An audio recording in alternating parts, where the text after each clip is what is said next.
Во пресрет на официјалниот почеток на проектот Скопје, Европска престолнина на културата 2028, градоначалникот на Скопје, Уруце Ѓоргиевски, оствари работна средба со градоначалникот на италијанскиот град Матера, Антонио Николети. Како што информираше Ѓоргиевски, на средбата се разговарало за потенцијалите на двата града, размената на искуства и воспоставување основа за идни партнерства кои ќе придонесат за културниот и урбаниот развој на Скопје.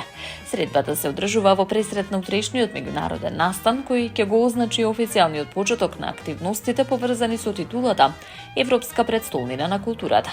Овој процес носи нова енергија, визија, трансформација, културна, дигитална и инфраструктурна, се во интерес на граѓаните, истакна градоначалникот. Скопје утре ќе биде домаќин на бројни европски лидери и градоначалници, што представува значаен момент за позиционирање на градот на европската културна сцена.